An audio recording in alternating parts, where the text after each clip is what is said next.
Joining us now, O'Leary Ventures Chairman Kevin O'Leary. Mr. Wonderful, great to see you. We need to circle the wagons and the automobiles and whatever we've got around China. China is our adversary. China's not a rival.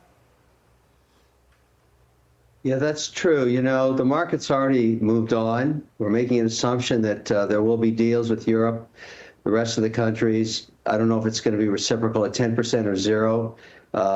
That's happening. But the China deal is different. There's a large negotiation here that goes beyond just tariffs.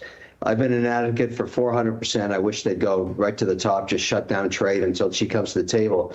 I'm focused on IP theft and correcting the WTO access to resolving trade disputes. As a guy that does business there, wow, I've been screwed. And I'm kind of tired of it, and so are millions of others who've had all their IP ripped off. I don't just want a trade deal with China. Trade with China isn't trade because they steal all the IP. So what they do is they steal the IP out of the US after it's a proven product in the market, manufacture it there, and trade it back to us. That's not the trade I want.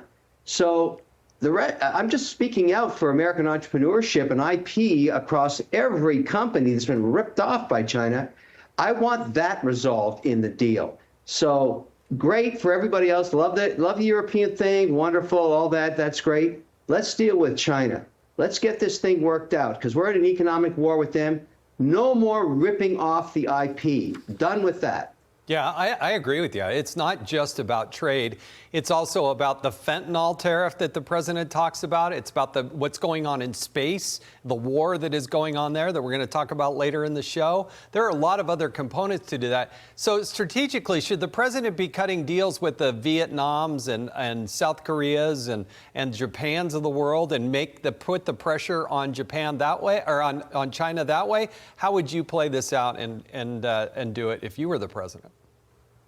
No, I like what he's doing. I mean, Vietnam only has a $30 billion economy, so the trade deficit's going to be there forever. I moved a company out of China called Love Pop Greeting Cards, HP Lasers. They're manufacturing them in Vietnam. Work out a deal, whatever the reciprocal tariffs are or zero tariffs, I don't care.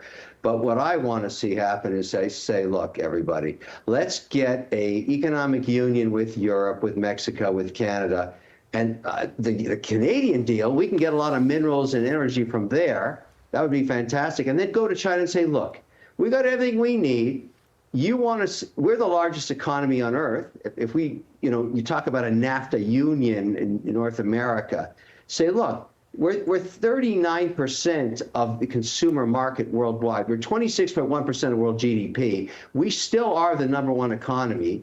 And we know you want to become that, but you can't do it by cheating and stealing. So if you want to compete, great. Let's level the playing field. Let's get access to your markets. Let's be able to resolve trade disputes. And by the way, while we're talking here, the Chinese companies don't abide by GAAP on the NASDAQ or the New York Stock Exchange. Let's delist them until they do, because they're raising money in the American market and they're not even abiding by the securities laws. I have to abide. I have to pay millions in compliance, and I'm competing against a Chinese guy. I'm done with that, too. Let's squeeze the heads. Let's work this thing out. And on to this, Kevin. Federal Reserve Chief Jay Powell not only stalling on cutting interest rates, as Kudlow guest Judy Shelton described, Jay Powell made a passive-aggressive, gratuitous attack aimed right at undermining President Trump's agenda yesterday. And Mr. Trump is done with all of it. I don't think he's doing the job. He's too late, always too late, a little slow, and I'm not happy with him. I let him know it, and if I want him out, he'll be out of there real fast, believe me. The only thing that's gone up, actually, is interest rates, because we have a Federal Reserve Chairman that is playing politics. In Europe, as you know, they reduced him I guess 7 times. It looks like they're going to reduce them again and again and again. But our guy wants to play cute. Kevin, should Jay Powell be fired? Would you fire him? This is a tough nut. You know, the toughest job in the economy is chair of the Fed. They get beaten up by every administration. This passion play is played out forever. Every president, every executive office has always gone to the Fed and said, do what I say. And the Fed, being independent, says, well, wait a second. We have a dual mandate, got employment, got inflation. And what Powell's doing right now is saying, tell me when you're going to resolve China. Let me interpret this. He's saying, I'm not going to cut rates until you cut the deal with China. Because if we don't get anything out of there for 6 months, we're going to have inflation. And I don't want to be part of that story. Cut the deal with China and we'll work it out. This is me interpreting what's going on between these two. They're squawking, they're talking. But that's how it works. But you can never, the Fed's independent. I got to be honest with you. They don't care what the president says. They never have. Right. Well, I would fire his ass for his craptastic job he has done the last 4 years. I'm just saying that. Kevin O'Leary, Mr. Wonderful, thank you, sir.